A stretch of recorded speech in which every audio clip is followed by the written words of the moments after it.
Hello everyone. तो इस time तक आप सभी बच्चे स्वर भी सीख चुके हो, व्यंजन भी सीख चुके हो।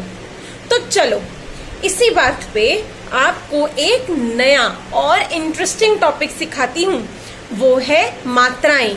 आप जानते हो हिंदी दुनिया की कुछ सबसे मुश्किल भाषाओं में से एक है, और ये इसलिए मुश्किल है क्योंकि इसमें बहुत सारी मात्राएं हैं। तो चलो मैं आपको सारी मात्राएं सिखाऊंगी। अगर आप ध्यान दोगे तो आपका ये कॉन्सेप्ट पूरी लाइफ के लिए क्लियर रहेगा। तो चलो नई चीज सीखने के लिए तैयार हो जाओ। तो बच्चों, आज का टॉपिक है मात्राएं। मात्राओं को आप सिंबल्स भी बोल सकते हो। आपको जान के शायद हैरानी हो कि अ, जो कि हमारी स्वरों का सबसे पहला शब्द है अ, उससे कोई भी मात्रा नहीं होती। तो अ के अतिरिक्त प्रत्येक स्वर का एक चिन्ह होता है जिसे हम मात्रा कहते हैं। चिन्ह मतलब सिंबल। व्यंजन के साथ स्वर मात्रा बन के जुड़ जाता है।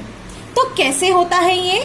तो जब मैंने आपको समझाने के लिए एक व्यंजन का सहारा लिया है, ये व्यंजन है प। ठीक, तो चलो देखते हैं कि ये व्यंजन बाकी स्वरों के साथ मिलके किस तरह से नए नए शब्दों का निर्माण करता है।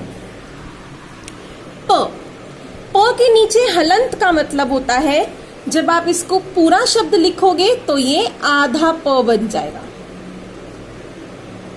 ठीक, ये पूरा तब होगा जब इसमें आप स्वरों को जोड़ देंगे। तो प जमा अ, ये आपका बन गया पूरा प। जैसे कि पतंग, इसमें आपका पूरा प है। यदि आपको इस शब्द को तोड़ना हो तो प हलंत वाला प जमा अ, आपको इसको ऐसे लिखना पड़ेगा। अगला देखते हैं, प जमा आ, ये बन गया पा। पा से पालक।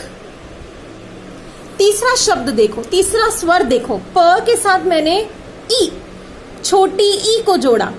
तो रूल आपको याद रखना है, छोटी ई हमेशा शब्दों के आगे लगती है। P P. यदि आप इसको बोलकर देखोगे तो आपको ज्यादा समझ में आएगा। जैसे कि पिचकारी, पी। अगर मैं छोटी ई की जगह बड़ी ई जोड़ दूं तो क्या होगा?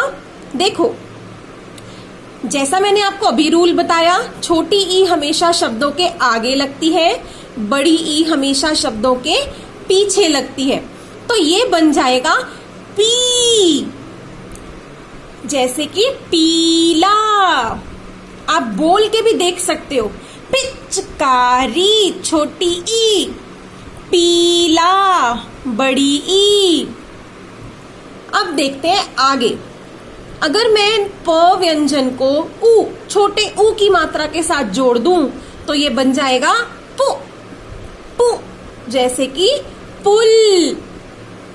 और यहीं अगर मैं प को बड़े ऊ की मात्रा के साथ जोड़ दूं तो क्या होगा? तो ये बन जाएगा पू। जैसे कि पूड़ी, जैसे कि पूजा। एक और मात्रा है, यह है री। अगर मैं इस प व्यंजन को री की मात्रा के साथ जोड़ दूं तो ये बन जाएगा प्री। प जमा री, प्री, पृथ्वी। चलो मजा आ रहा है ना? आगे देखते हैं। अगर इस प व्यंजन को मैं ए, छोटे ए की मात्रा के साथ जोड़ दूं तो ये बन जाएगा पे। जैसे कि पेड़। और यहीं अगर मैं बड़े ए की मात्रा लगा दूं तो ये बन जाएगा प जमा ए, यानी कि पे। पे से बनेगा पैर। अब बची ओ की मात्रा। तो देखो, प को अगर मैं ओ के साथ जोड़ दूं तो ये बन जाएगा पो। पो का एग्जाम्पल है पोटली। दादी माँ की पोटली याद है ना, वही कहानियों वाली।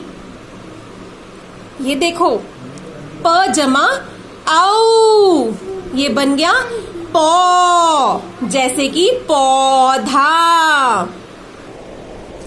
तो बच्चों, मात्राओं के अतिरिक्त और भी ऐसे स्वर हैं जिनका प्रयोग व्यंजन के साथ चिन्ह के रूप में होता है, जैसे कि प के साथ अंग, ये एक अनुस्वार है, इससे शब्दों की आवाज बदलती है।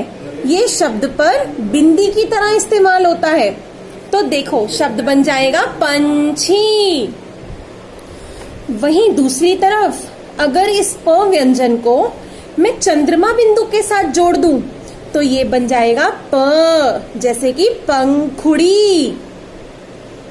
वहीं तीसरा आपका जो चिन्ह है दैट इज प के साथ अह, अह की मात्रा, तो ये बन जाएगा पह, जैसे कि प्रातः। मुझे उम्मीद है आपको ये सभी मात्राएं अच्छे से समझ में आ गई होंगी। तो बच्चों, सीखते रहो, पढ़ते रहो और आगे बढ़ते रहो। Bye bye.